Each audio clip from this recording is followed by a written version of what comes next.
வணக்கம் மக்களே! லாஸ்ட் வீடியோல டோக்கியோல இருக்கிற ஹனிடா ஏர்போர்ட்ல ஃப்ளைட் டேக் ஆஃப் ஆகுறது, லேண்ட் ஆகுறதெல்லாம் பார்க்கலாங்கிறத பத்தி சொல்லியிருந்தேன் இல்லையா?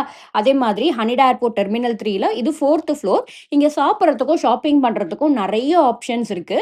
இந்த ஏரியாவையும் யாரு வேணா ஆக்சஸ் பண்ணிக்கலாம். நீங்க டிராவல் பண்ண வரீங்கனாலும் சரி, இல்ல யாரையாவது செண்ட் ஆஃப் பண்ண வந்தீங்கனாலும் சரி, இல்ல 2த்துக்கும் சம்மந்தமே இல்ல நான் ஏர்போர்ட் பக்கம் வந்தேன், இங்க ஒரு நல்ல ரெஸ்டாரண்ட் இருக்கு, அங்க சாப்பிடணும்னு நெனச்சீங்கன்னா கூட நீங்க வந்து சாப்பிட்டுக்கலாம். ஸோ எல்லாரும் ஆக்சஸ் பண்ற மாரி செக் இன் கேட்டுக்கு முன்னாடியே தான் இது எல்லாமே இருக்கு.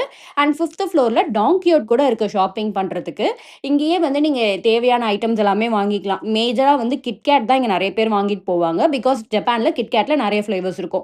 அதுவுமே இங்க வச்சிருந்தாங்க. ஈவன் இப்ப கிறிஸ்துமஸ்க்கு வந்து லேட்டஸ்ட் எடிஷன் கிட்கேட் கூட இங்கேயே இருந்தது. ஸோ இங்கேயே நீங்க ஷாப்பிங்லாம் பண்ணிக்கலாம். அண்ட் பாப் மார்ட்டுமே இங்க இருந்தது. இந்த மாரி வெண்டிங் மிஷின் பேட்டர்ன்ல வச்சிருந்தாங்க. ஒரு 2 வீடியோஸ்க்கு முன்னாடி நான் பாப் மார்ட் போய் லபுபு டாய் வாங்குன வீடியோ கூட போட்டிருந்தேன் இல்லையா? அந்த மாரி ஷாப்ஸ்ல பயங்கர டிமாண்டா இருக்கும். ஆனா இங்க வெண்டிங் மிஷின் டைப்லயே வச்சிருந்தாங்க. இந்த போர்ட்ல பார்த்தாலே தெரியும். எவ்ளோ cafes and restaurant plus shopping options இருக்குன்னு பாருங்களேன். இந்த இன்ஃபர்மேஷன் புடிச்சிருக்கான்னு சொல்லுங்க. நெக்ஸ்ட் வீடியோல மீட் பண்ணலாம். பாய்.